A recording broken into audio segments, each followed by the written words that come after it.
So now that we've been able to enter the beam dimensions of the panel, the next thing we are going to do is to calculate the self-weight of the beams.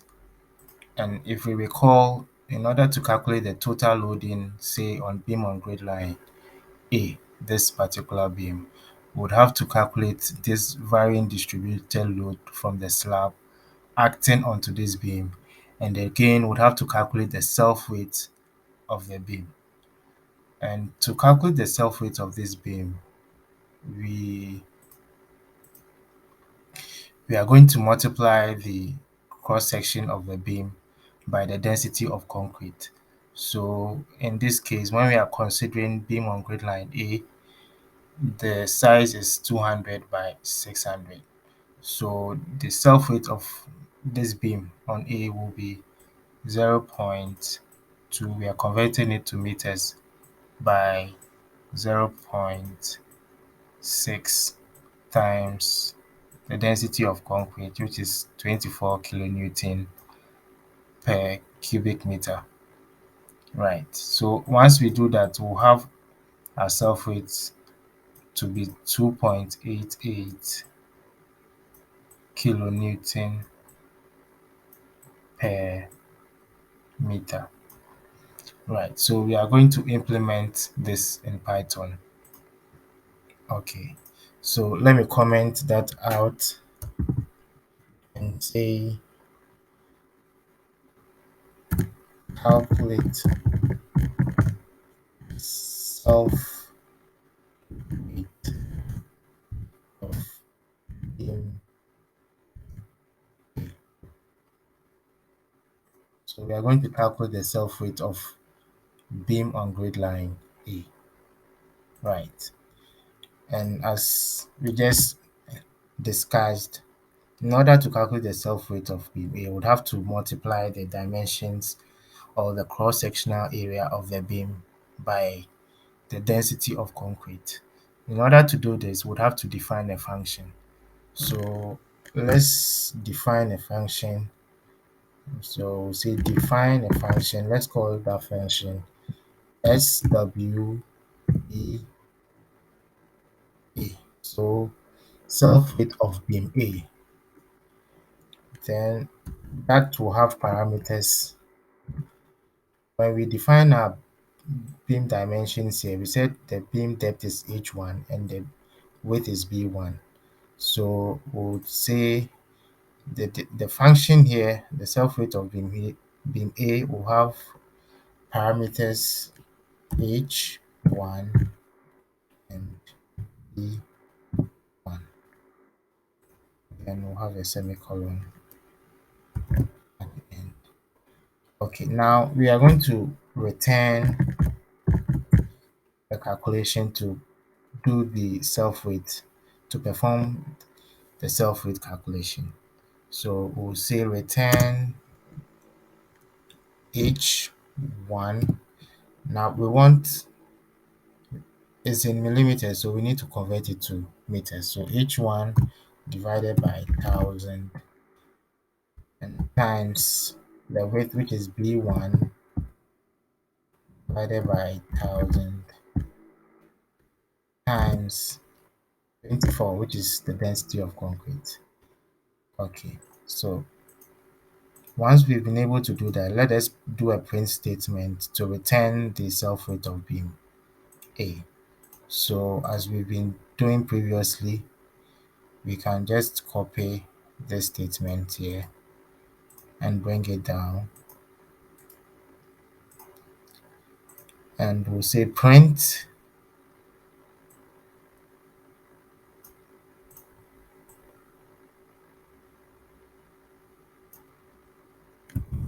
self weight of beam A equals, and then we'll have to return the function we just defined. So this function, right, SWB is self weight of beam A. So we'll say S. All right, so that's it here, this function. Double click that and let us run the code and check whether the self weight of beam A will be calculated. So let's debug. So enter our LX. Our LX is 4,500, 6,000, 6,700 as the long span. Enter. Okay. So now we need to enter, when we look at this line of code, we need to enter the depth of beam A, right? So that's what we established here. Okay, so the depth of beam A, if we go to our sketch, beam A, the depth of beam A is 600 mm, right? So let's, okay, we will need a semicolon here. But before we do that, we would have to separate this text here from the beam values we'll be entering to separate them. So we'll come back here to the beam dimensions, the depth of beam A. We'll leave a space here and then add semicolon. Do same for all the beam dimensions. Space, semicolon.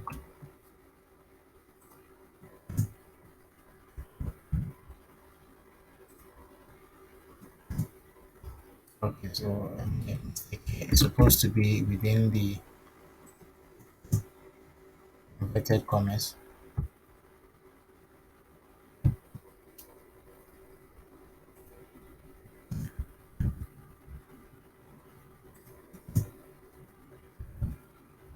And finally, we do it for beam 2. So space, semicolon, space, semicolon. Right, so let's debug now.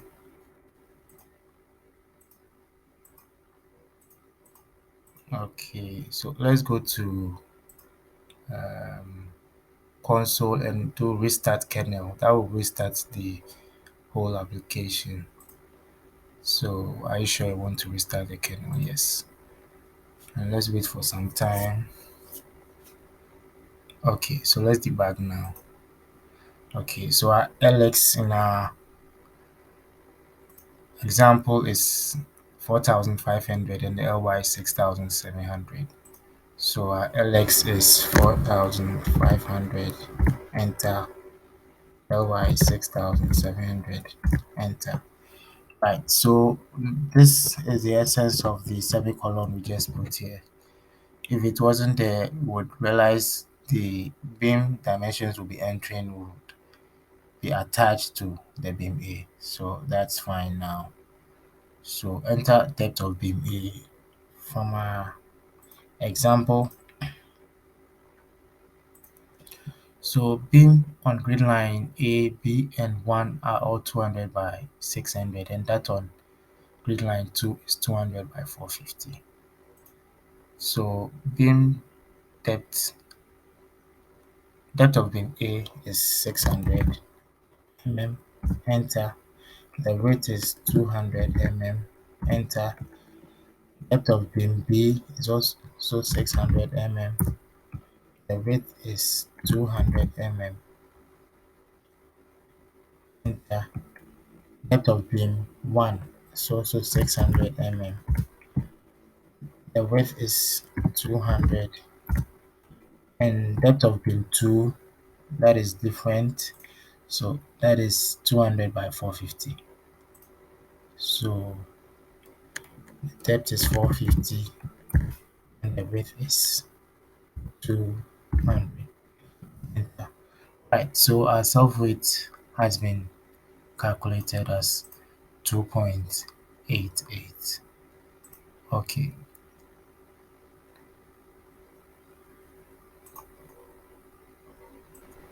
right. So now that we've been able to calculate the self weight of beam A, we are going to do the calculation for the other three beams within the panel. So we'll do that for beam B, beam 1, and beam 2. So we'll come down here, we will comment it out again. Let's copy this.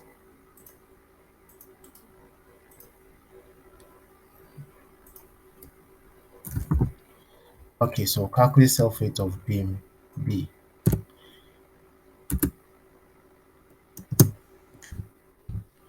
Calm down. So we are going to define a function again as we did for beam A. So say define a function. Let's call that function SWB.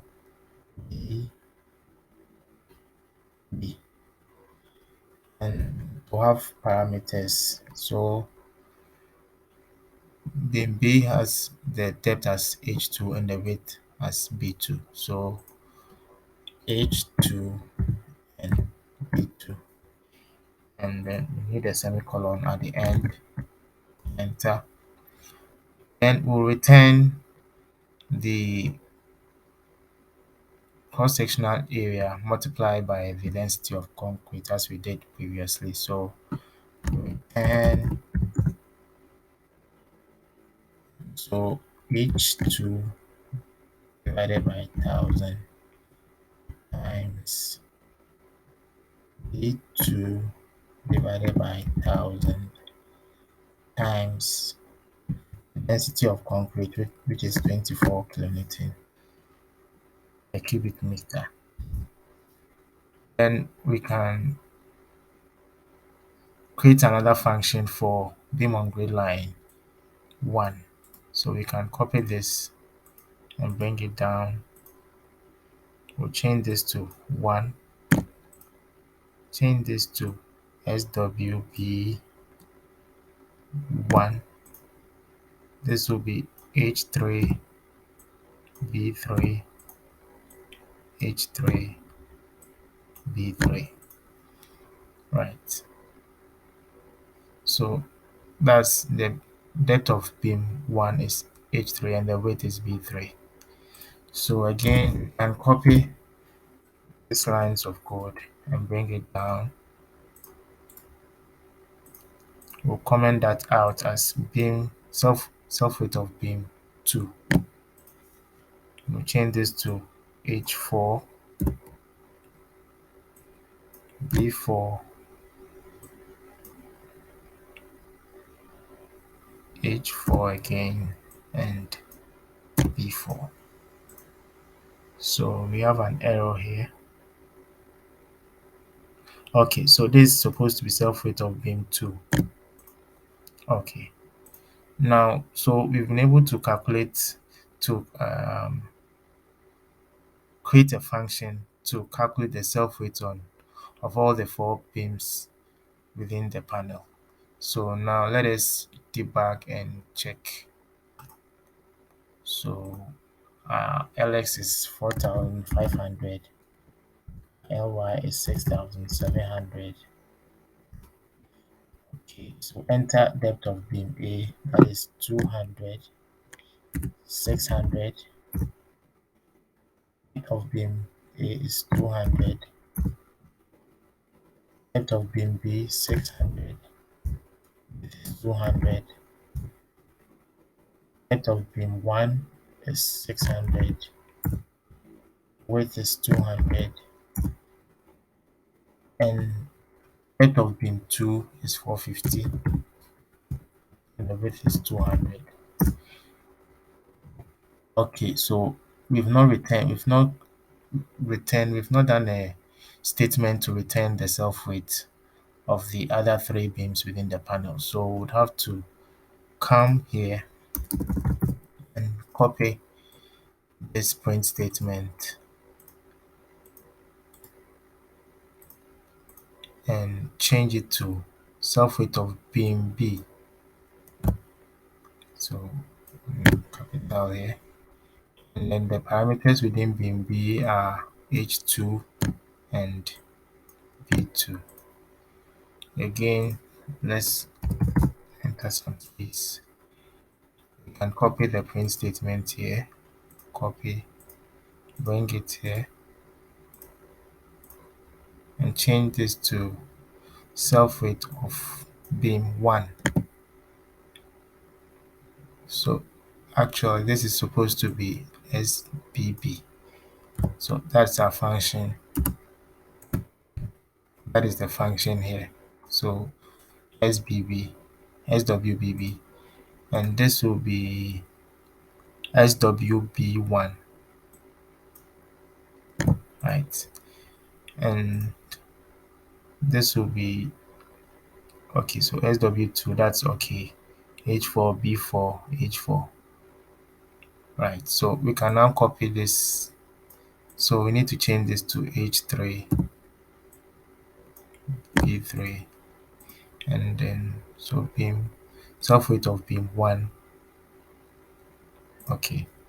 Then let's copy this print statement and bring it down.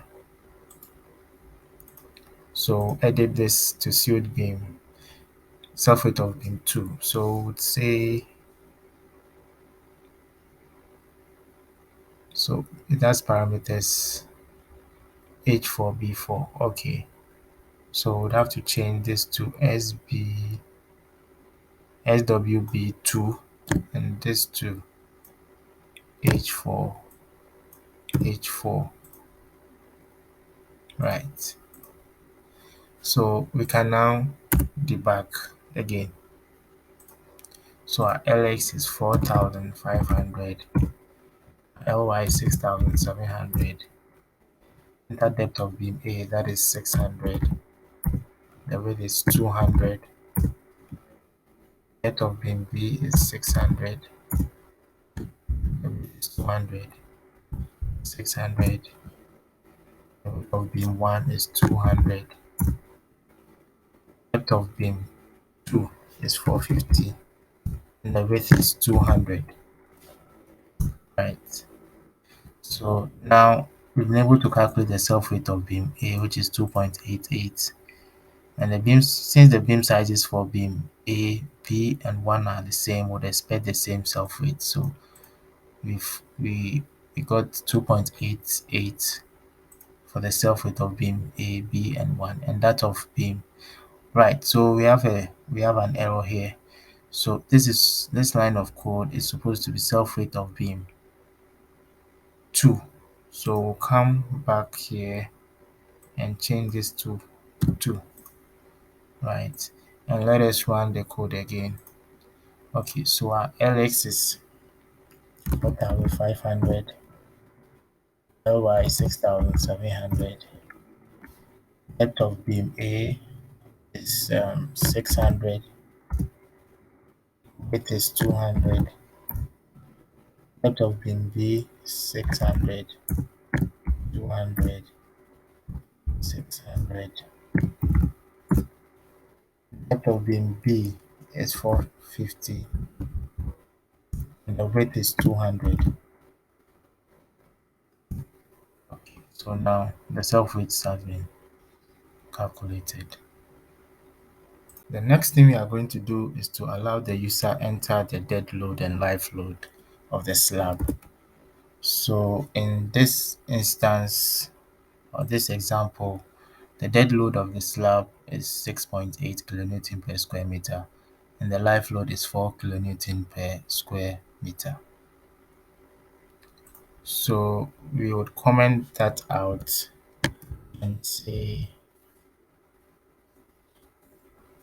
input and use caps input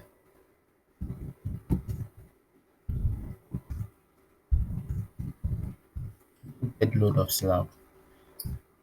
Okay, so we are going to input the dead load of the slab.